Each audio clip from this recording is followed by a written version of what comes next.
welcome you to the Medfield Environment Actions MEA Low Impact Sustainable Yard Care webinar. We have 6 highly qualified speakers who will present an overview of the topic.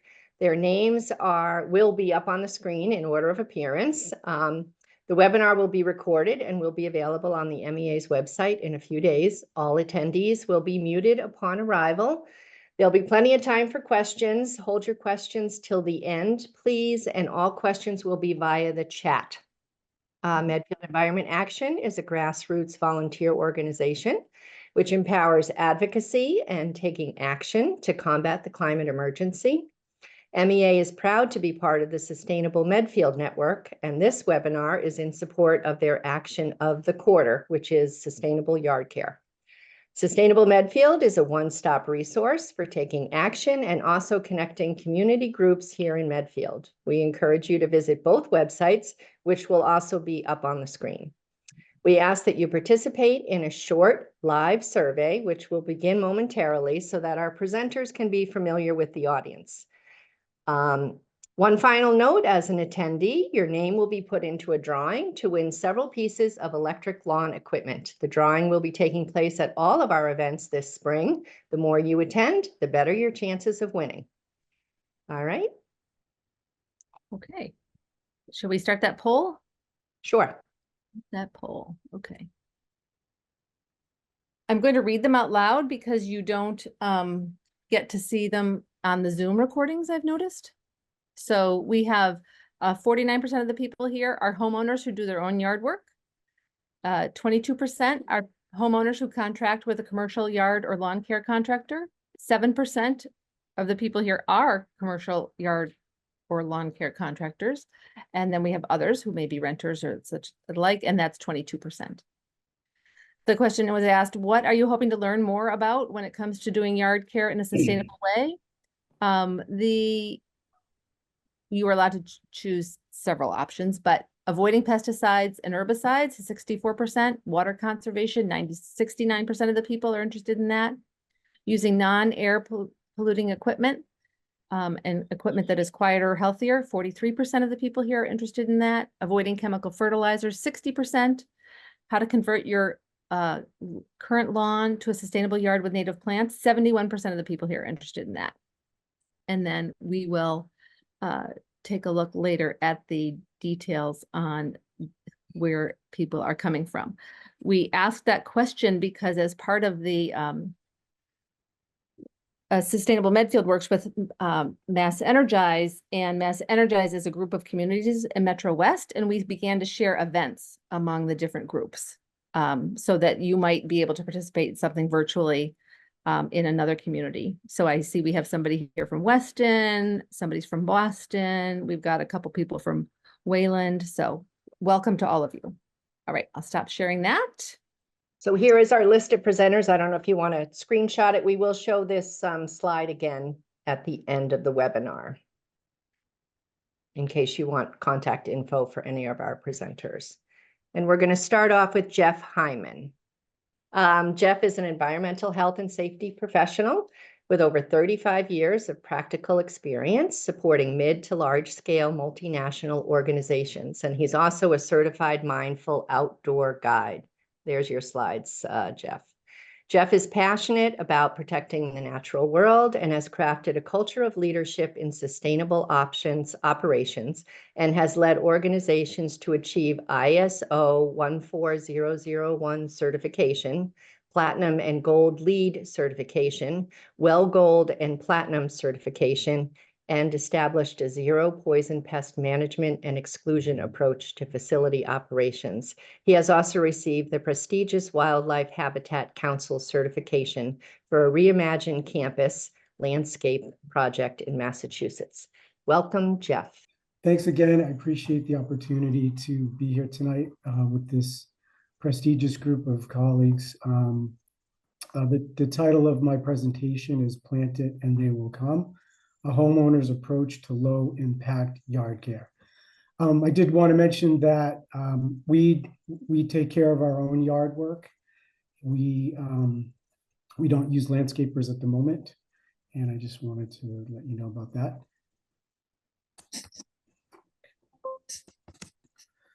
So I'm just going to move this other screen out of the way because okay. So I'm going to just go through kind of how we started off and kind of where we ended up today. In the beginning, our yard was predominantly turf grass. We depended on irrigation in the form of, sprinklers, watering the lawn, reliant on fertilizer, herbicides, pesticides, traditional bark mulch. When we first moved in, there were no trees in the front yard. We were essentially, going for the manicured look. So I would say we were generally caught up in the 5-step trap, with our landscape: feed it, water it, mow it, bag it, dispose it, repeat. Kind of liken the process to, a patient in intensive care, requiring chemicals, requiring, hydration, round-the-clock care, kind of like ruling the situation. Kind of frustrating. And, there were grubs, there were pests, and, when you don't know much about what you're doing as a new homeowner, you think, well, I'm just going to throw some poison at this, and this is the way it needs to be. We're just going to kill this. And this is something that, obviously was kind of embarrassing, kind of frustrating.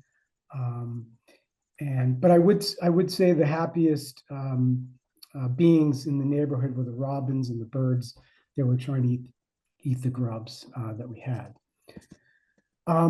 It was a major challenge. In my mind, it was kind of like failing and, what we were going to do about it. So obviously we knew that it was time to change our methodology. And we realized, when we started to think about it and we started to talk to people, what we were trying to do was potentially harming a whole ecosystem and a whole food web. Think of it this way: if you have a grub problem and then you poison the grubs, and then birds come to eat the grubs, you're poisoning the birds, and therefore you are sort of harming a whole ecosystem. So we sort of said, let's rethink this. We talked to professionals. We knew that we had to change what we were doing for the better, and we did that. A slow process over time. So how did we, these are some of our, how we reduced our impact, a little bit about the process. We researched alternative practices. We read books, we did internet searches, we talked to qualified professionals. And when I say qualified, we didn't want to talk to just everybody. We had to sort of find people that were forward thinking in what we were trying to do, and looking for folks that were sustainable in mind to find solutions. We then reduced certain lawn areas throughout our property. We planted a drought-tolerant grass mix. We stopped all irrigation of grass. So when I show you some photographs of the property, we don't irrigate the grass. We mulch when we can. We mulch leaves on site for use in garden beds. We eliminated the use of pesticides, herbicides, and fertilizer. We don't use any of that. We hand rake only. We don't use leaf blowers. And we planted when we, in the beginning, we weren't really thinking about pollinator-friendly things, but we did happen to get lucky and plant some pollinator-supporting trees, and certainly some plants and shrubs. So this is our home, and some of you might have been expecting to see this very vast wildflower meadow in the entire front yard. And I guess it's there, not everywhere, but we decided to put pollinator-friendly and natural elements in the property throughout the side yard, the front yard, the backyard. And so this is an organic lawn. It's not perfect. We embrace imperfection, but we like it. It's green, and we feel like it keeps up with the neighbors pretty well. So we like it. Here's the backyard. Again, no pesticides, no irrigation, really no herbicides.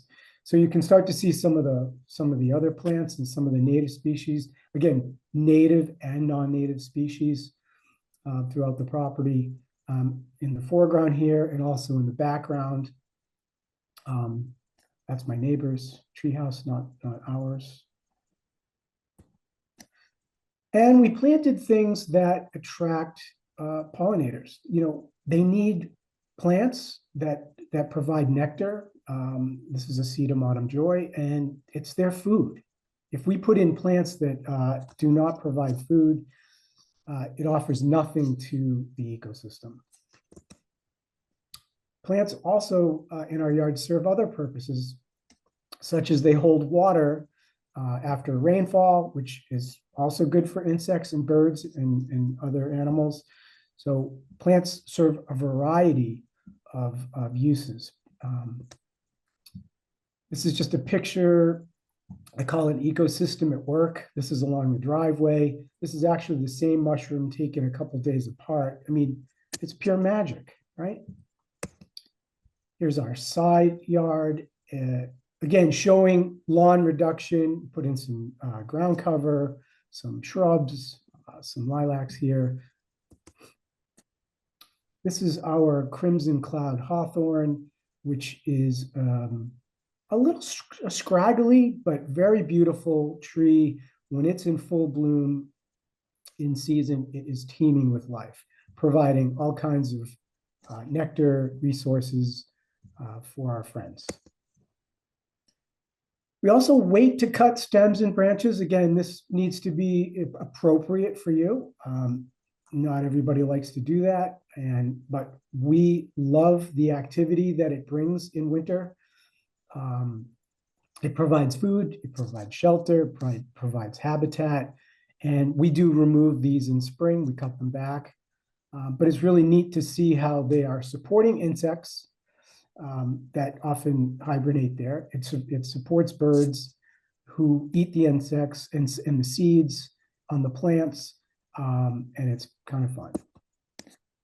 So this is something we did. We planted a milkweed that supported this monarch caterpillar. This is our yard. And we really had this amazing opportunity to witness this sort of magical metamorphosis from caterpillar to butterfly. I actually was lucky enough to get some time-lapse photography, but pretty amazing situation. And I think for families with children, you know, if you plant milkweed and you have the opportunity to witness something like this, it's amazing. And maybe we might have some of our kids decide to become scientists and botanists. So ongoing benefits of a low impact yard. These are our results. Lower maintenance costs. Clearly, if you're not buying certain things and doing certain things, lower maintenance costs. Cleaner air, no leaf blowers. Improved visual appeal, in my opinion. No secondary poisoning through the food web.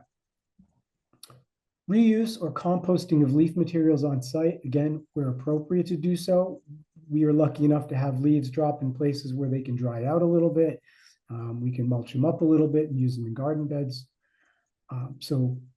Supporting biodiversity, what some might call the living earth, you know, not just out caring for our own property and just thinking about ourselves, but everything else. Precious time returned back, available to focus on other activities, frankly, and a sense of helping rather than harming. I put this photo in here, these photos, because I think, you know, the photo on the left is really dead to me. It's green grass. It offers next to nothing in terms of supporting the environment and the ecosystem.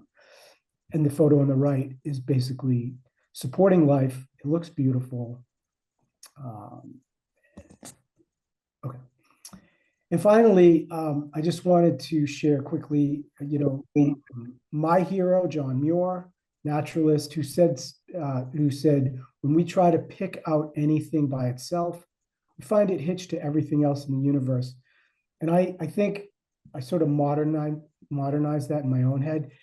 If we tug at one thing or harm one thing in nature, it is absolutely connected to everything else. So if we decide to just blatantly spray things, and it's harmful more than we think. And that's it for me. If you do have a cat near your perennials, that's an invasive, needs to be removed because we don't want cats next to where other birds and so forth hang out. And that's it for me. Helen, you mentioned that we'd have questions at the end, but I would say feel free to put your questions in the chat as we go along, if you'd like, and we'll be recapping them at the end. Yep. But we won't do the questions now. So yeah. Well, and thank you very much, Jeff. That those pictures were absolutely amazing. I'm going to have to swing by your yard come spring and take a look. It was beautiful. Thank you.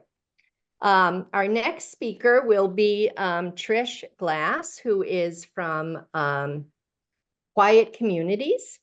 Trish is the executive director at this nationwide nonprofit. She is also a Wellesley resident and one of the leaders of the nonprofit Sustainable Wellesley. She began her career as a journalist before shifting to work to establish and grow nonprofits. She met Quiet Communities founder, Dr. Jamie Banks, 3 years ago when the organization ran virtual land care conferences and an equipment demonstration for both Wellesley and Lexington. She later joined the board before assuming her current role. Trish is deeply committed to environmental sustainability and preservation and the reduction of harmful noise in our daily lives. Welcome, Trish. Terrific. Thank you for inviting me to join you tonight. It's a really nice collection of presenters. My name's Trish Glass, and I'm executive director at Quiet Communities. I'm also one of the leaders of Sustainable Wellesley. I'm going to be talking about the transition to low impact landscape maintenance. Quiet Communities is a nonprofit, and our mission is to help reduce environmental harm from excessive noise and related pollution. And we also really focus on the value of quiet as a natural resource. If you go to our website, you can learn about our programs. We have 5 core programs, and then 2 in the pipeline, 4 in the pipeline. Tonight, I'm talking about quiet land care. So an overview of the land care industry as we know it and sort of the equipment that we're all using on our own properties. Land care is fossil fuel intensive.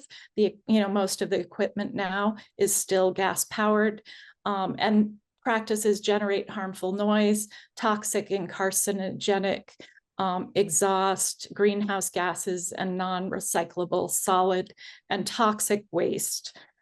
It impacts public health, the environment, and climate, and more sustainable alternatives exist. Transitioning away from gas-powered maintenance is relatively straightforward for residents. We can go and buy a piece of equipment or encourage our land care professionals to do so and our town to do so, but it's complex and challenging for professionals who are working in one way and need to change. So just to lay out the issues related to gas power equipment, one is smog forming emissions. Operating a gas-powered leaf blower for 1 hour is equivalent to driving 1,100 miles from LA to Denver in a gas-powered car. And these are some of the toxic and carcinogenic exhaust emissions from lawn and garden equipment.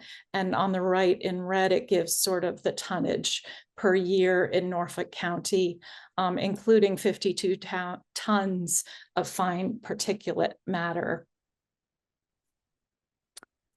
For those operating the equipment, if you're a homeowner or if you're a worker, it's even more significant. You're operating this equipment and the toxic and carcinogens are generated in very close proximity to your airways, you know, for hours a day, sometimes several days, many days per week. And we see the impacts in our gardens and in town public spaces. Greenhouse gas emissions are also significant. Again, in Norfolk County in 2020, lawn and garden equipment generated 63,000 tons of greenhouse gas emissions, and that's the equivalent to almost 14,000 gas-powered cars. And the noise is an issue too, and that's a particular concern in you know, at our nonprofit. Community outdoor noise threshold, according to the World Health Organization and the EPA, is 55 decibels, but almost all of the current gas-powered equipment exceeds 85 decibels and can operate at decibel levels of as high as 110 to 115. And obviously this can harm worker health and public health. This is the problem with gas-powered leaf blowers. The noise that they generate is very loud, as we know, and it's predominantly low frequency, which can penetrate walls and windows. And noise is not just about hearing health. I'm also just reading more and more and learning more about cardiovascular disease as a result of noise impacts, because it creates a stress reaction that over time puts pressure on our vascular systems and ultimately our hearts. Also noise can cause increased anxiety and depression. It impairs children's ability to learn and develop, reduces quality of life, and it really increased healthcare and societal costs. So Quiet Communities is working with a collaborating partner, American Green Zone Alliance, to really support a transition away from gas-powered equipment. And these are all approaches that, you know, we're working toward. And you'll hear from others about, and you just heard from Jeff about the benefits of turf, you know, native plantings and healthier lawn care practices aside from just the equipment issues. So transitioning is not easy, particularly for municipalities and professionals. There's a different technology platform, a different business model, safety issues, and you'll hear from George Corrett about this as well. He's speaking later. He's a business owner who works with electric equipment. So our program with American Green Zone Alliance really supports education. So what's needed, as I said, education, engagement of all stakeholders. So, you know, people in communities need to speak to public officials and let them know that this is important, that the volume and the pollution from gas-powered equipment is not acceptable. And then really speak to legislators who can hopefully make a statewide difference, because financial incentives are needed and a larger effort is needed. This is our partner, American Green Zone Alliance, and they verify all the transitions and all the metrics while they're helping communities. They're working across the country with us. We're transitioning 800 public school campuses in California, a hospital campus in Alabama. We work with a lot of towns and some locally as well. So for landscapers, it's about education training and really choosing the proper equipment. We try to help with that. For customers, it's really becoming educated. If you have a landscape crew, being patient and sort of supporting their efforts. In my neighborhood, I know homeowners share equipment. So that's one way, you know, to aid your own transition. And then we really do need government support. So Quiet Communities really is working to talk to government officials to really make that happen. So we do have a couple of events coming up in Lexington, and with a couple of towns. We run workshops and for landscape crews and for residents. So I wanted to let you know about that. And thank you so much. Here's my email and our web address. I really appreciate the chance to talk to you. Thanks. Thank you very much, Trish. And that was certainly very eye-opening for all of us. I've learned a lot through this process. And hopefully maybe we can talk about getting one of the the demonstrations in Medfield or in one of the surrounding towns, because that would be great to have, the demonstrations of all the equipment. But thank you very much. As Trish said, we have George Carrette on the webinar, who is actually going to talk more specifically about electric lawn care equipment. George is the owner of Eco Quiet Lawn Care, which is in Concord. He studied at UMass Amherst Stockbridge School of Agriculture before starting his company in 2014. Since then, he's grown it into one of the largest electric landscaping companies in New England. 2023 marked the year his company surpassed 1 million in revenue. He uses all electric leaf blowers, mowers, weed whackers, and chainsaws, and is beginning to build a fleet of EV trucks as well. George works with the American Green Zone Alliance, which Trish just mentioned, and also Quiet Communities, which Trish is a part of, to test electric equipment and advise local governments on equipment trade-in programs and phase-in policies. George is looking forward to growing his company every year, all while maintaining an organic, natural, and quiet arrangement of landscape products. Welcome, George. Thank you. Yeah, so I wanted to focus this demonstration on kind of the ins and outs. All right, this bar is real. The ins and outs of the pros and cons of using electric tools, and then also some tips on how to make it a little bit easier for yourself, because it is definitely, it's possible to run an electric landscaping company just like anybody using gas, but it is a whole lot easier if you use a couple of strategies. So we started in 2014, and it was actually at first called George's Wicked Lawn and Garden, and I'm glad that I changed that name. Thankfully, we've also been profitable every single year, even during the pandemic, which was very crazy. And during that time, we expanded by about 4 times. All of our equipment is electric.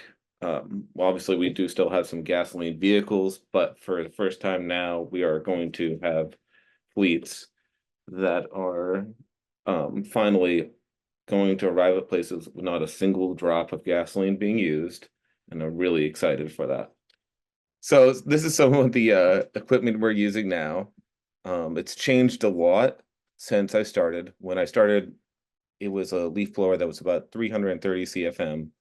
And now we're using backpack blowers that are around 225 mile an hour, 750 CFM. They're still a little bit less powerful than their gasoline equivalents, but they're getting very close, and it will actually beat some gasoline regulation leaf blowers, more on the lower end of things, but it's not residential grade anymore for certain.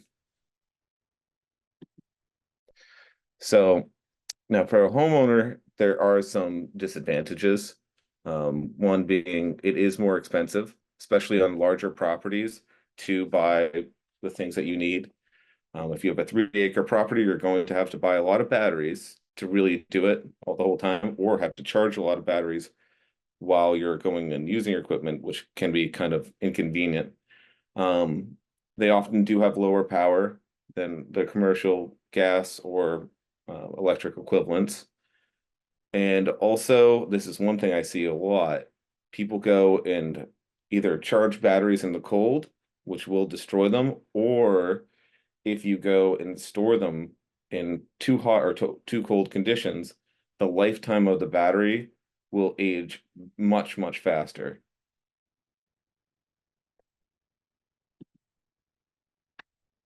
So there is obviously some good advantages if you do it right. Lack of maintenance is really, really great because you don't have to use fuel stabilizers. And if you don't go and put your fuel stabilizer in, then you don't have to take it to a repair shop. That, from what I hear nowadays, takes weeks and weeks to get repairs. Even with my electric equipment, I generally don't try to go to a dealer because it takes too long. So it also will not bother your neighbors on the weekends. You can start early and not tick them off. And also the zero turn options have gone down amazingly in price. Mean Green used to sell a residential grade lawnmower for like $12,000, and it could cut like 2 or 3 acres of grass. And now there's options that are getting down to around 4,000, some with less lead acid batteries down to like 2,000 that can handle a decent amount of acreage. Yeah, and the tools are just getting more and more powerful every day. It's, like I said, it's amazing how much it's gotten better since it started. So some tips you can use to go and make things a little bit easier for yourself is share your batteries with your neighbors. Not only will you be purchasing less lithium-ion batteries, which, you know, still cost something to the environment, you can go and spread out the cost and have a centralized area where you store them, taking up less space. And then you can maybe afford also a couple more batteries. So when people are going and using it, they can get all their work done. Also use leaf mulch as much as you can. Because that leaf blower is a little less powerful, it will really help to just mulch up the leaves and kick them back in the bed rather than bagging them up like I see a lot of people do, sometimes hundreds of bags. It's better to just leave the leaves on your property and work a whole lot less. For conventional landscaping too, it's really important to take the deadwood off your shrubs. That's one place where the leaf blower can really be limiting. If you don't go and kind of just air out bottom of your shrubs, then things get stuck in them. And then you're blowing there with your leaf blower, go through a battery, and it can be very frustrating. And it's often much better for the plant to do this anyways. Deadwood can lead to a lot of bad pathogens. Also, make sure the battery platform you choose isn't a compulsive choice. There's a lot of good manufacturers out there, but some specialize in one tool compared to another. Husqvarna makes fantastic chainsaws. I don't love all of their rest of their tools. Just sometimes the power is not there and the flexibility. Stihl is an example of one that's really, really good and flexible. Ego, cheaper than Stihl, but it's a little bit more constrained, but still good quality and powerful. Haven't used Toro that much, but I've heard good reviews. The Crest system is new, but some of their tools are seriously powerful and charge very fast. Greenworks is cheap and available. You can always get parts for it, and it's really good, flexible thing. They're always making more tools, even though sometimes they're a little bit thrown out a little bit too fast. I could say the same about Ryobi. They have a really good entry platform that's cheap, but that does cause some issues. But for somebody that needs to be on a budget, that's really good. And Makita also is just a wide range of tools, uses the same batteries as their handheld tools. So that can be good and flexible and make it so you don't have to get into too deep cost-wise. So now moving on to landscapers. So when you're out there selling, there's always the worry about price. It doesn't happen too often to me, but there was one person expecting me to be at the same price as gasoline lawn care. Generally, I'm not too far off, around 20 to 25%, even according to this man in Wellesley. But it will be a higher cost. So if you do have some incredibly price conscious customers, that might be an issue. It does have a higher cost of labor because the leaf blower is less powerful, and that is the number one cost for a landscaper. It's not tools, it's not gasoline. A lot of times you see figures from other people saying you can have all these savings. If you don't count the labor into it, it doesn't really fully give you the real picture. And so with that, the real big constraint is during leaf season. When you have to cart away all the leaves and everything, it can be pretty problematic because you have to move all leaves to the front, suck them up with your leaf loader, and that takes a lot of energy. We had better luck. We don't take leaves generally off properties anymore, but we were using a leaf plow on electric zero turns, and that was really, really great for people that do need to take the leaves off of the property, because it's using a 1,000-pound machine to push a pile of leaves that can be 400 pounds, rather than using a leaf blower that is using a gas to move a solid. Doesn't really make sense. And one thing too I've noticed is because everything is changing so fast, sometimes your obsolete equipment is just not worth using because things do get better so fast. I do think that right now we're hitting a point where a lot of the leaf blowers can't get better until there's large scale manufacturing of lithium solid state batteries. Just because some commercial leaf blowers are getting way too heavy, not the ones I use, but once you get into 35 pounds, I'm just not going to put that on the back of my employee because he'll go and complain all day. So yeah. Yet again, the biggest thing is lack of maintenance, right? If you have a piece of machinery you always know will work, that's less downtime, less worry. You don't need to go and get parts, and especially during the pandemic, that was near impossible half of the time. Just have the machine sitting there. The biggest advantage, I think, is honestly marketing. I haven't really had to do any paid marketing, flyers, or really like truck decals, or just make everything pretty, because people really want this service. Some people don't even know it's an option yet, but people are hearing about it, and they are hungry for commercial providers that will do it. And I started my business when I was 21. There's a good opportunity for somebody to make a good amount of money if you want to grow a company fast. You're less likely to get complaints. You can start early. Maybe there's a storm coming along and it'll cut the day in half. You can kind of push it a little bit more with electric, even though you shouldn't, but we all do. And then this is one thing I actually thought about today.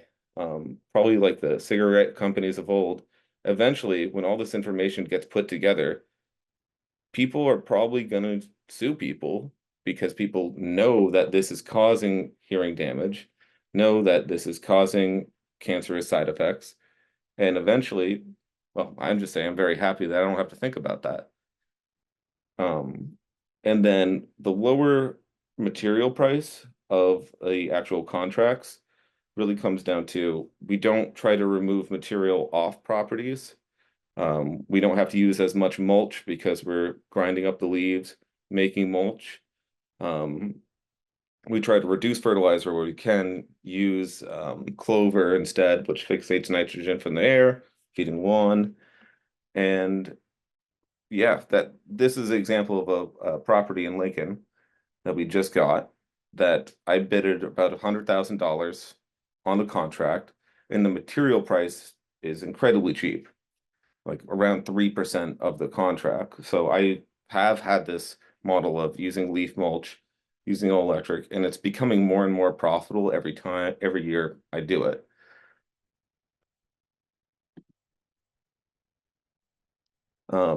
So this is something we're doing It's very new, but I've done some calculations and I think it could really reduce the upfront cost and the labor of running an electric landscaping company. So we're buying electric F-150s, and not to get too nerdy about this, but it reduces labor per crew by about $8,000 loading batteries in and out. On top of that, I'm not needing to buy as many batteries because I can charge it off the actual battery of the F-150 Lightning.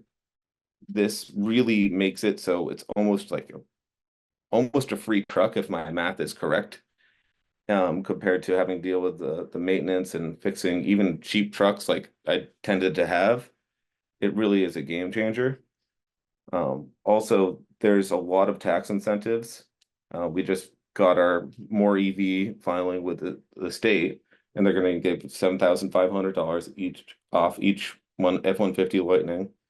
The interest rate is incredibly low on that too, because Ford's having a hard time selling them. So there's an opportunity there to get low interest in a high interest environment, and you'll get incentives off $7,500 off the EV credit everybody knows about from federal government. And even the lawnmowers are starting to get credits if you have over 14 kilowatt hours of battery. They're offering a 30% off price. I believe it's through the EV credit. I have to ask my accountant more. It's a little complicated and some people are having a little trouble figuring that out, but it is out there. So the big thing is too, you've got to brand your business that it's electric. If you go and have kind of like a family name that everybody has known, it might not be as advantageous because you're not really shoving it in people's face that you are electric and different. So that's one thing I would think is brand yourself so you're electric so you can take advantage of this change. And then the biggest thing I'd say is opt for leaf mulching. That means less dump truck use. We're going to switch to using dump trailers. Dual axle trucks have higher insurance cost, more regulations and more, sometimes people need CDLs. So we can use quarter-ton electric trucks, and that really makes it cheap for wear and tear on equipment. And it's easier for people to drive. And the biggest thing is we're not moving thousands of pounds of leaves around. And sometimes if you go into Wellesley, there's not really good dumping locations for leaves. You have to go with somebody and drive all the way back to Concord or go to a local area that charges like $300 to dump because they have to bring it out because it's too dense in that area. And so for us with leaf mulching there, we just can get our work done and always be done with it. We're finishing cleanups earlier and earlier as the years go by. And of course, winter's later and later, so we think we would have more time. But it's been really great. And yep, another shameless plug for Dan Mabe and AGSA. They've been really great to work with. We got to know Dan really, really early on, and he definitely gave us great advice and a lot of just information about what the manufacturers are doing, and couldn't do that without Jamie Banks and also AGSA. Thank you. Thank you very much, George. I think even for those of us who are not landscapers and are not having our own business of landscaping, but you can certainly, if you have a commercial landscaper, you can talk to them about this and talk to them about, perhaps getting some electric lawn equipment and connecting in with the American Green Zone Alliance to get, educated and get informed. So thank you very much, George, and we wish you luck with your business. Our next speakers are actually two speakers from the Charles River Watershed Association, Zeus and Ryan, and they are both Zeus Smith and Ryan Smith, no relation. As I said, they're with Charles River Watershed Association, and The CRWA protects, restores, and enhances the Charles River and its watershed through science, advocacy, and the law. They develop science-based strategies to increase resilience, protect public health, promote environmental equity. And CRWA was founded in 1965, making it one of the oldest watershed organizations in the country, and it's proud to serve the 35 cities and towns in the Charles River watershed. So Zeus is an associate attorney with the organization. He works at the local, state, and federal levels to protect the Charles River and its watershed through administrative decision-making processes, advancing legislative priorities, strengthening environmental laws and regulations, and holding polluters and government agencies accountable.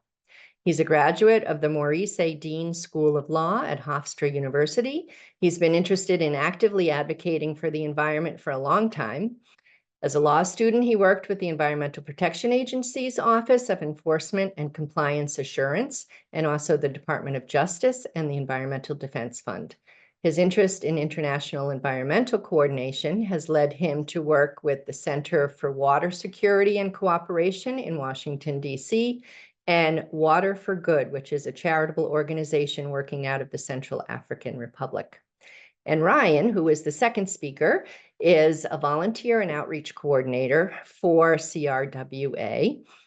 He manages volunteer monthly monitors, corporate invasive removal events, the annual Earth Day cleanup, if you've participated in that, and numerous other education and outreach events. He received his BS in environmental science from the University of Massachusetts in 2022, and after graduation, he took on a seasonal role as a summer program coordinator at the Boston Nature Center, working in environmental education. He then began working in the environmental sampling industry on projects spanning wastewater, public drinking water, and groundwater across Massachusetts. So welcome to Zeus and Ryan. So today we're going to give you a kind of like a brief overview of some of the threats to water quality that the Charles River and the watershed are experiencing, and how sustainable lawn care kind of fits into that to help reduce those impacts. So one of the major things that our watershed is experiencing due to climate change is an increase in precipitation during rain events. This is a trend that we're noticing in the northeast of the country, and we are seeing these changes today. You know, we're seeing more flooding, more rain with each of these, each rainstorm. And with that, it means that our stormwater management and control are going to be major issues that we're going to have to address now before they become even bigger problems that they are now. And so to kind of, and the stormwater itself right now, CRWA defines that as kind of our #1 threat to the Charles River and the health of the Charles River right now. And then these are just some articles kind of from the last few years kind of highlighting that, you know, this flooding from these events is happening now, and it's something that needs to be addressed. So kind of covering a little bit about what stormwater is. It is the water that runs off the ground that isn't absorbed during a rain event. So the reason it's not absorbed could be due to parking lots, roads, driveways. And when it's running off, it carries up all of these pollutants that are on the ground. So that could be trash, it could be fertilizers from lawns or agriculture. It could be things like leaves and other kind of detritus. And it brings those to the local bodies of water, as well as to local stormwater and sewage systems. And because the Northeast's infrastructure is a lot older, those stormwater infrastructures are not designed for these increases in precipitation that we're seeing. And so we're seeing a lot more of these combined sewage overflows, which also end up dumping that stormwater and sewage into our local bodies of water. And the reason that's an issue is, you know, these nutrients and other pollutants from fertilizers in the stormwater can cause harmful algal blooms and to occur in the water, which affects the local ecology, recreation, and is overall not so great for everyone. And just to further highlight kind of that relationship between, you know, these harmful bacteria and rain, the Charles River Watershed Association, we've done some pretty extensive research over the years in our data collection. And we kind of have these two graphs right here that show that correlation between increased precipitation and then the average E. coli. So our first graph on the left shows sites, the average E. coli during a sampling season at one site, and the difference in the average during after rain events. So you can see that there's quite the distinct difference between a dry sampling, quote unquote, from water in a wet sampling event. And then I think truly the more striking graph is if you're looking at our seasonal rainfall totals, you can see that the mean E. coli concentrations during, a rainier or a drier season are very strongly correlated. The more rain we see, we're going to expect to see a lot more of harmful E. coli in the water. And with that, I'm going to pass this off to Zeus. Thanks very much, Ryan. So yes, as we're thinking about threats to the rivers, we really want to contextualize it in terms of tonight's conversation, where we're thinking about what is actually running off from our lawns. And in that case, we were thinking about pesticides, herbicides, and fertilizer runoff, which oftentimes have a lot more impacts than you might think. So rodenticides and a lot of these pesticides can flow anywhere, and they are lethal. And microplastics are actually a growing concern with a lot of the herbicides. So the Center for International Environmental Law recently found that the application of plastic-coated fertilizers and pesticides is one of the most direct and preventable sources of growing microplastic pollution in agricultural soils. But obviously that really equates to what you might be using on your own lawn around. And so those are generally found in controlled release fertilizers and pesticides. So that's one way of avoiding their usage. And just so you know, there is action being taken to address this as a concern moving forward. And then relatedly, aquatic exposure pathways have been found for a lot of common rodenticides. Second generation anticoagulant rodenticides are particularly virulent, and action is being taken throughout the watershed. A lot of Save Arlington wildlife groups, Save Waltham Wildlife, a lot of towns are working on saving their wildlife by reducing the usage of these types of pesticides. So what can you do to reduce this type of runoff? Well, there's a couple of things. First of all, there are rain barrels, and I'm happy to announce that Medfield Recycling Committee is offering discounted rain barrels until March 17th, so you still have some time. Rain barrels allow you to reduce the amount of stormwater runoff in your lawn by reducing the amount of rain making it to the ground. They also provide you with non-potable water to use for watering your gardens, your lawns, washing your car, etc.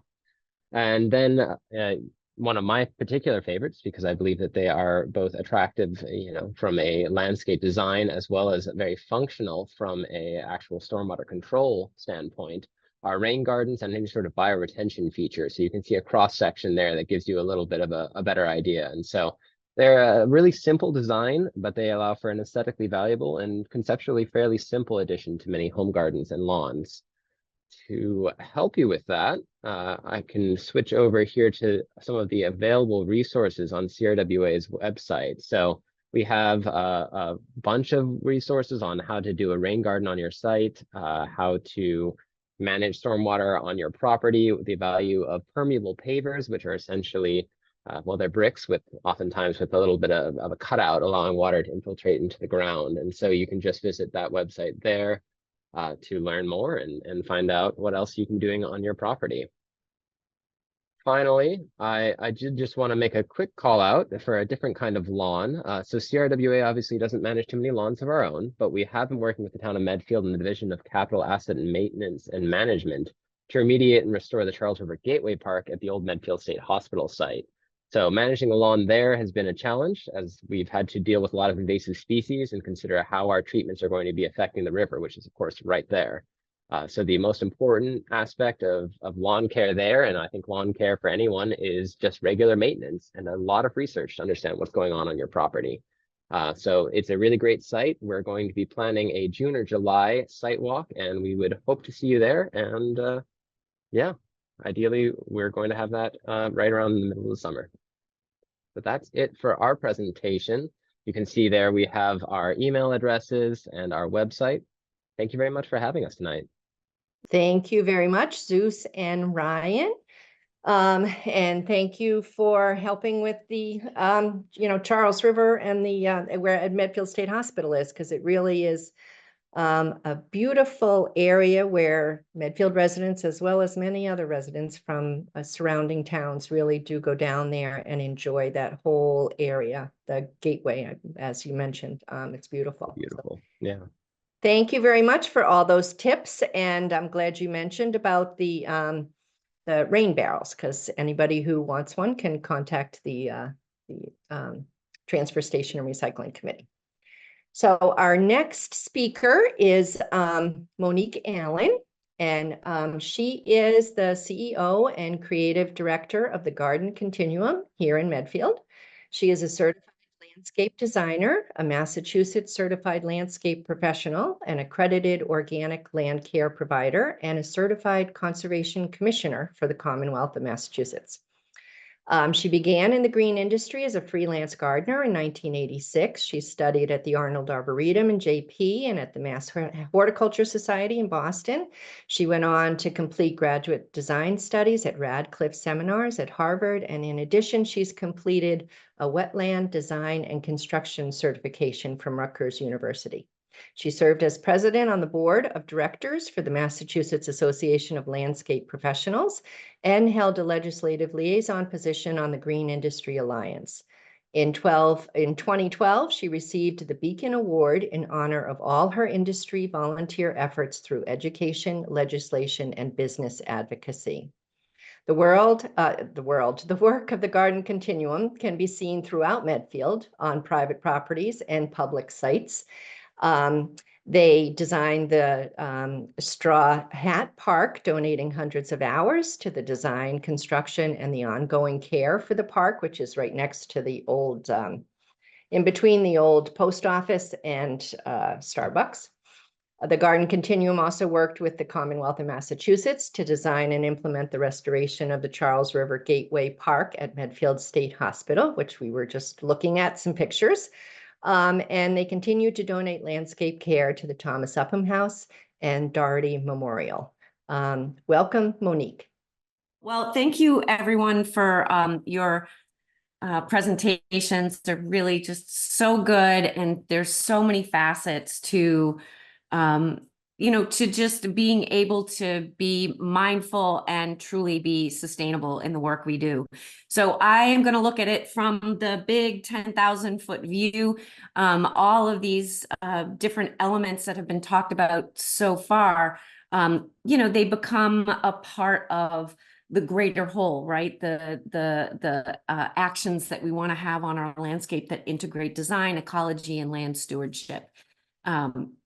So what is sustainability? Really, it is this huge nut, right? This huge word. It's everything we need for our survival and well-being, but it depends directly or indirectly on our environment, right? So we're also trying to think about sustainability in how we manage resources, but also how we develop man-made resources.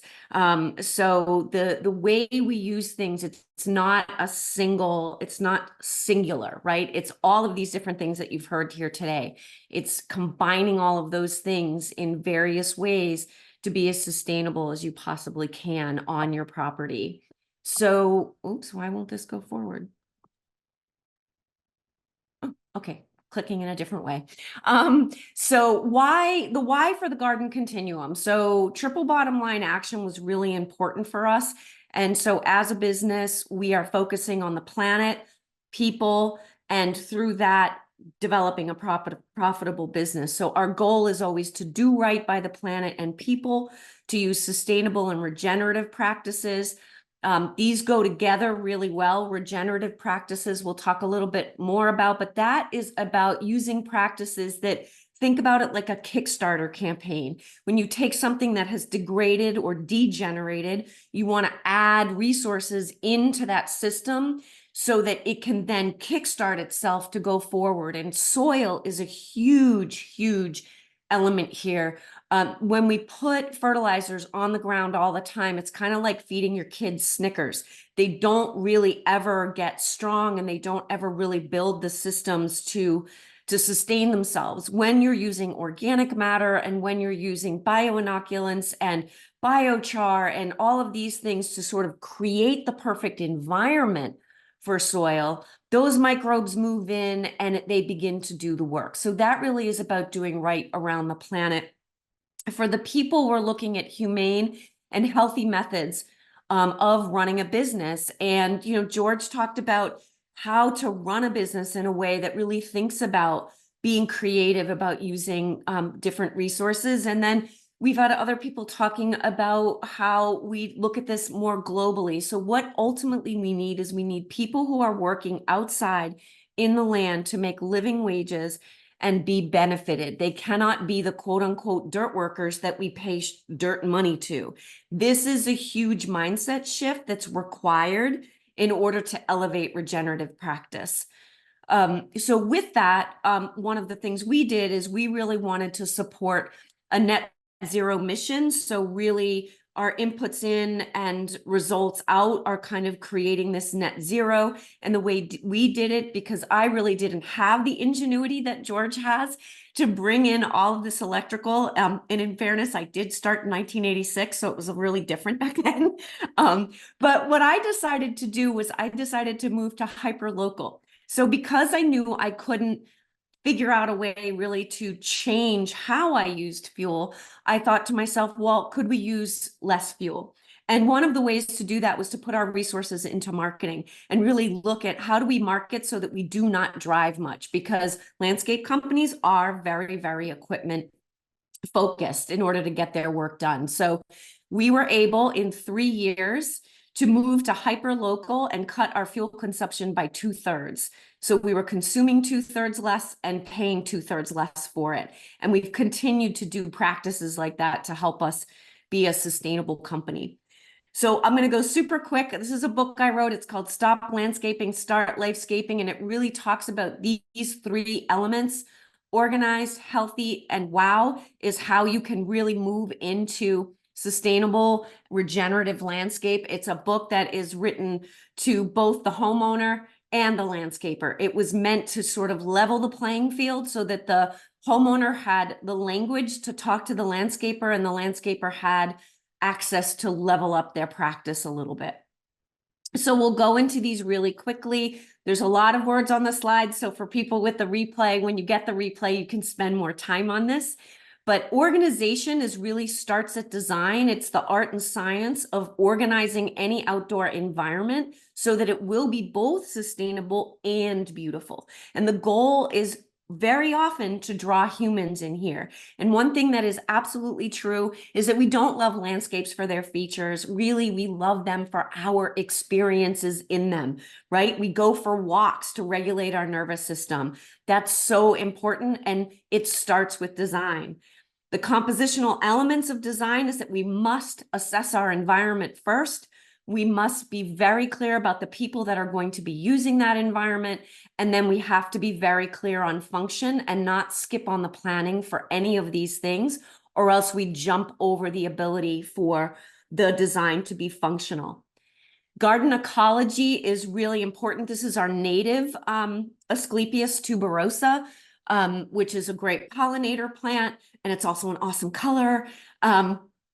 And so these are all the applied sciences, right? So I didn't even talk about the business skills that somebody needs to run a landscape company. But as people who are working outside, all of these applied sciences are being used out there. And that's why it's so, so important for us to collaborate, to use partners, and to educate ourselves across disciplines, because there's so much out there that we need to be paying attention to. In particular, we're looking at living matter and non-living matter, right? So we're the plants and the rocks, right? The living and the non-living matter.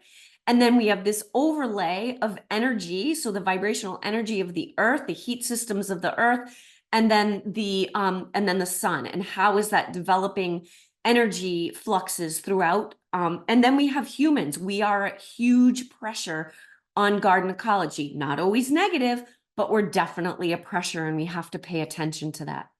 And then the last one is garden aesthetics. This is that wow factor. This is where marketing and HDTV and all the box stores, this is where they get us all amped up. How many times have you ever gone out and bought that gorgeous plant and just loved it and brought it home and walked around your yard and were like, I don't know where to put it. So it sits by your doorstep until you figure out where to put it. And how many times has that plant died, right? So we love all of this aesthetic stuff, but we have to understand, how does the beauty integrate with the organization and the ecology? This is a beautiful landscape because it has no lawn, but I can still walk around this landscape. So we have an amazing ability to get that wow factor. And one thing we've got to remember is wow factor is so connected to personal experience. It's also connected to our nervous system regulation, which is super important for us to be able to feel really good at our homes or even at our work. So the compositions of aesthetics are things like space, scale, balance, unity, rhythm, and contrast. So being able to understand that the way we look at a landscape, the way we interact with a landscape, uses all of these elements so that we really understand that space, right? It doesn't matter if there's a hot tub or a sport court or lawn or no lawn. What matters is how these things integrate with one another. And with that, we have all of these elemental functions, right? We have color and shape, we have texture and the seasonal flux. We're so lucky to live in New England and have dynamic seasons. Within those seasons, we have a lot of different vibration and movement.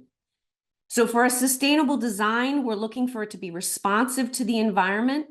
We're looking for it to be regenerative for climate health and contributory to the community. It really should assist the community in being better, sort of like Straw Hat Park. One thing I want to say that's very, very important is lawns are not unilaterally bad at all.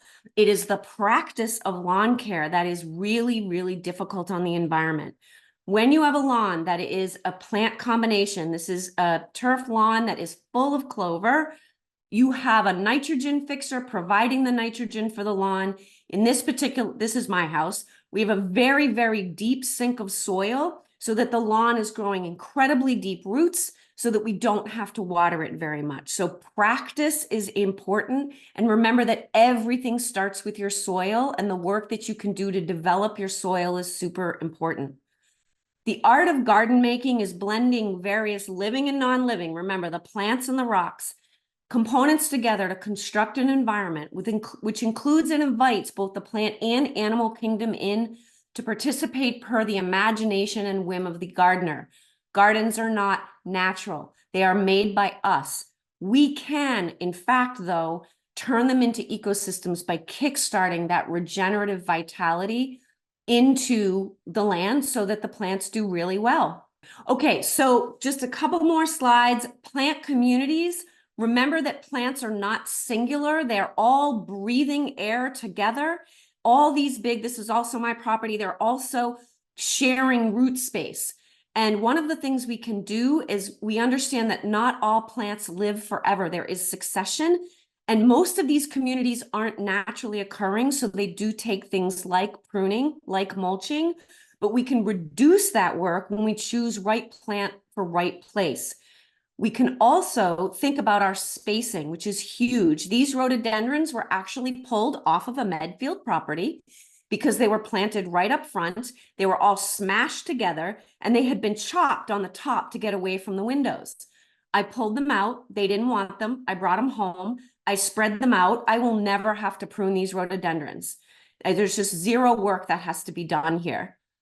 This is what I call the blurred garden. This is when a garden is allowed to just intermingle and you don't even see the ground. This is an awesome garden, but you absolutely have to be okay with kind of that wild nature, which is very different than this garden, which is a very organized, very high maintenance garden. And it's just a low renovation effort where the other one would have been a high renovation effort. This is called an entangled garden. So if you can see here, you see multiple plants all growing together. This is also my property. And I love this because I don't have to weed this. The plants take care of everything. So now I also don't have to buy mulch in that area. The bottom line is that plants are going to grow whether you care for them or not.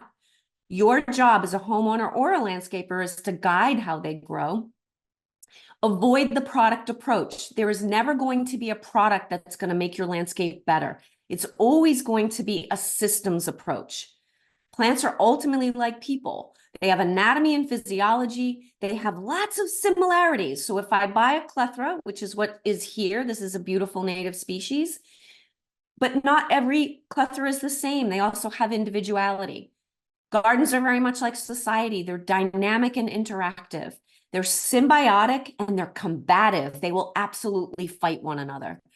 So our job is to remember that gardens aren't static and that you need to care for them with that natural growth cycle in mind. And you'll have so much more success than when you start to throw those products at them.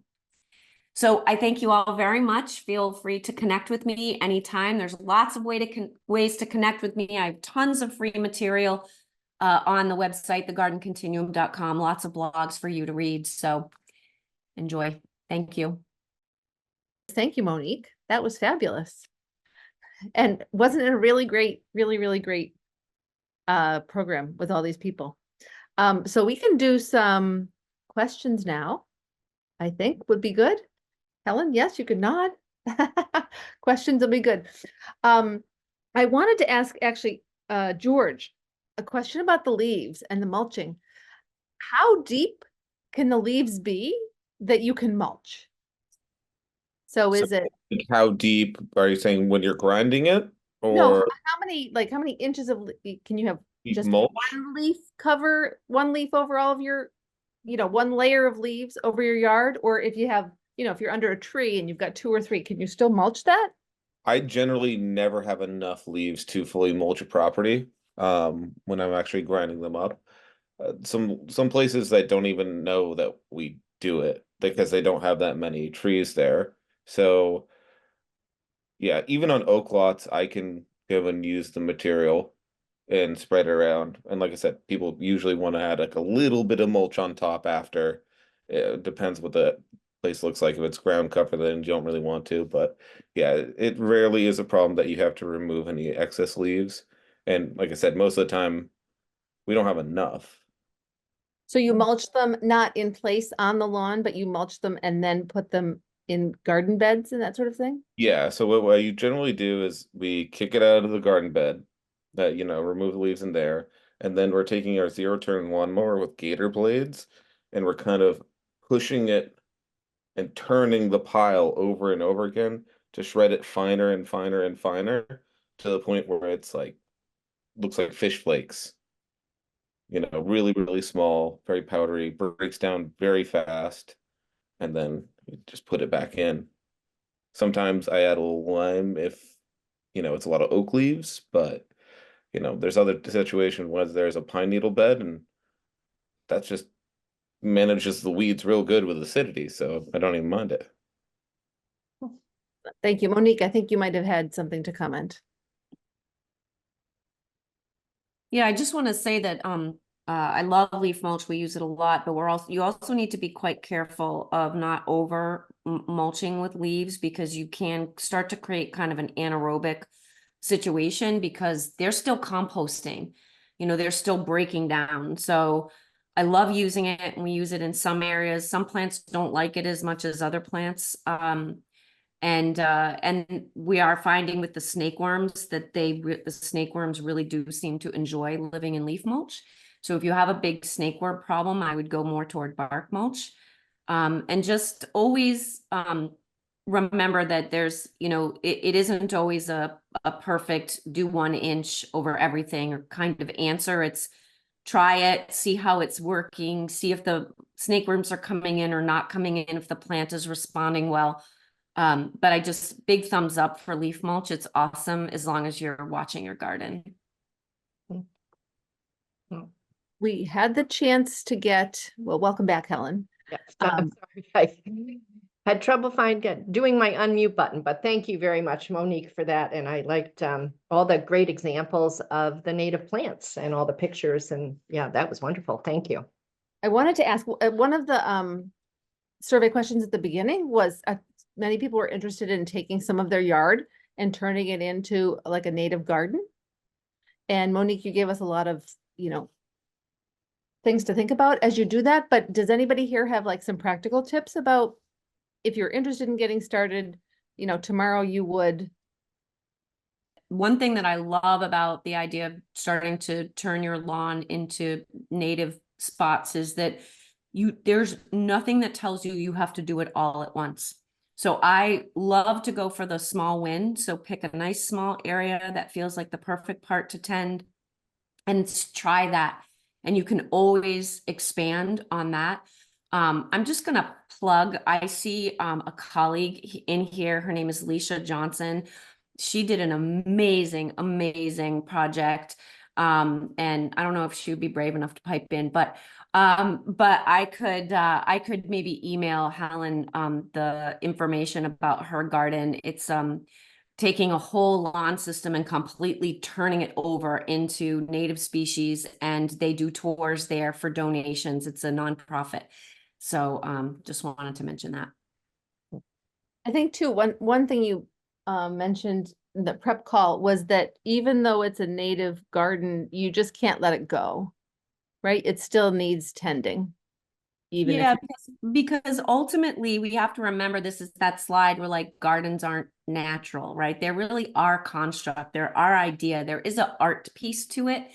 And Mother Nature has a very distinct goal, and that goal is to vegetate the earth. And if we go away, that vegetation is going to get bigger and bigger and bigger, and we're moving toward forest. So this hands off, I won't do anything, is not realistic. The key is, can I lower my inputs? And can I slow that succession down by having plants that cohabitate really, really nice and love that area, so that they work in consort with each other and with nature. So it's really, how do I achieve that balance so that my touches are as light as possible? I think many of our questions, actually it was great because there was an ongoing Q&A going on. So Helen, I think many of the ones that had gotten asked were responded to. But one, I'm not sure anybody responded to the comment about the leaf blowers, and just, Trish, we learned from you how impactful they are and how inefficient when those, are they 2-cycle motors, something like that, run, that they do create a lot of pollution more than you would expect from a. Yeah, I think it's important to legitimize the fact that the noise too is harmful, because it's easy for people to just kind of, neighbors, including neighbors, it does cause harm. And all that, I think Ken brought up also the particulates, Yes. all of that kicking up, and it's, a real respiratory hazard for a lot of people. Pediatricians are not happy about leaf blowers. Yes. But how about does anybody want to speak to mosquitoes and trying to combat mosquitoes in your yards without using any pesticides, or for the Charles River watershed folks, the Zeus, you mentioned that kind of like a garden. Does that attract a lot of mosquitoes? I know they eat other insects, so. It depends. I think if you have a lot of standing water, obviously that can be problematic, but I think, you can, am I addressing the question correctly? What was that, Helen? Yeah, well, just, about, are you attracting more mosquitoes with that? With the rain gardens? No, not necessarily. You really want to be designing them, and I'm sure many others could speak to this, so that, especially if you have native plants, they're breaking up the soil, which is increasing the infiltration, so you're lessening the amount of standing water. And ideally, as others have talked about, if you have native plants, you're getting other pollinators, you're creating the type of ecosystem where hopefully you're going to be, as you say, having those mosquitoes be eaten. And Monique, I saw you nodding. I thought you might have something to say. Yeah, so Yeah, for sure. I think inviting as many insects as you possibly can. What we're looking for is balance. The book that I put on our list, The Living Landscape, with Rick Dark and Doug Tallamy, is really a beautiful blend of both design and this whole insect world, right? And I think a really important thing is, first of all, rain gardens should never have standing water in them. They should be draining, and they all should be really well vegetated. We want to certainly have the dragonflies and damselflies in the landscape and attracting them. And I would say if we could demystify bats so that people weren't so afraid of bats, because bats are incredible. We have them flitting around our whole landscape. And that is really pretty incredible as far as eating the mosquitoes. But again, it's that balance. It's having the balance of all the pollinators. And we do that by having lots and lots of flowers and not just, you know, rhododendrons that bloom in the spring and then nothing else. You really got to populate the land. Mhm. You know, one thing I can say about the Charles River, I paddle it in my kayak all the time. In the morning, in the middle of the day, in the evening. Not once have I ever been bitten by a mosquito or even bothered by a mosquito when on the river. The Charles River is a slow-moving river with a lot of backwater and eddies in these little side pools. You would think it would be rife with mosquitoes, and it's not. And the reason it's not is because there's swallows and dragonflies and predators in the water everywhere. It's a balanced ecosystem. Okay, the reason we have huge problems with mosquitoes in our yards is because we've messed up the ecosystem.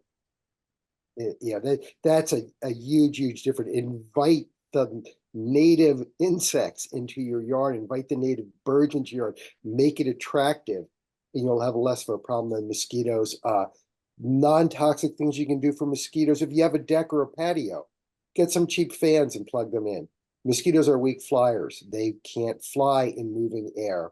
Wear a personal repellent. Picaridin repellents, they don't melt your expensive sunglasses the way DEET will. You can build larva traps. Don't spray insecticides. They're only going to make the problem worse. Yeah, a couple tips I could offer on that. Thank you. Oh, and George, if I could ask you, what do you do with your old batteries, recycling them? So, in the past, we've paid for recycling because we want to make sure that they don't get just thrown into a dump. Mhm. But now, with a lot of the broken batteries I have, there is starting to become a scrap lithium market. So, I'm actually sitting on some of them because I can actually get some money for them. Mm. So, it used to be that you had to pay for it, but now people are speculating on getting these, cobalt, nickel, lithium from batteries because it's a pretty dense bit of ore right there. And it's becoming much like the lead acid battery that if you the lead acid battery in your car is 99.5% recycled. They're going to use almost all of it out there. I think it's just like a little bit of plastic or some different salts in there that they can't use. And that wasn't the case to start. People had to develop the technology to be able to do that, but it's going to happen. People aren't going to miss out on that money. Mhm. So there are places that you can bring it to that professionally recycle it or something. Yeah, and there'll be places they're a little bit harder to find. You have to get those with larger amounts. Mhm. People will buy it from you. People want to go and turn it back into batteries because there's a great market for batteries. Well, and I think you had also mentioned I don't know if it was tonight or the other night about how the new batteries, they do have to be used frequently. Like you can't just let it sit dormant in between, times that it's being used, so that you had one suggestion for even like neighbors to Mhm. share batteries. And then this way, the batteries get used if you purchase a battery with a neighbor, and you can, each use it when the landscaper comes and, provide the equipment and the battery. That's a good way to. Yeah, there is two types of battery degradation. One is just age. If you had a 50-year-old lithium-ion battery, it probably would not have that much capacity because the electrolytes are naturally just kind of breaking down and just not becoming as effective. And then also there is just life cycle. Once you're going and heating it up and cooling it down, it's breaking down the material in the actual batteries through cycles through usage. So that's it's essentially almost the same thing, but one takes a lot more time because you're not heating up the battery much. But I will say this, the batteries now are getting better As long as you don't abuse them, they can retain their life for a long time. But the problem will be if you're going and charging it when it's very cold, that's puts a lot of stress on batteries. And the same thing could be said if you let your battery get over 120 degrees, like on a 100-degree day, leaving it in the sun and charging it, that is catastrophic for batteries. So you might have a very, very quick lifetime if you don't think about it. Dan was actually talking about some green zones he made in California that they would put the batteries in a metal shed and it would be 110-degree day and the batteries would just completely die, not even last a season. And then they found that out and said, okay, now we're going to maintain it in a temperature controlled area. And they never had that problem. Okay. Interesting.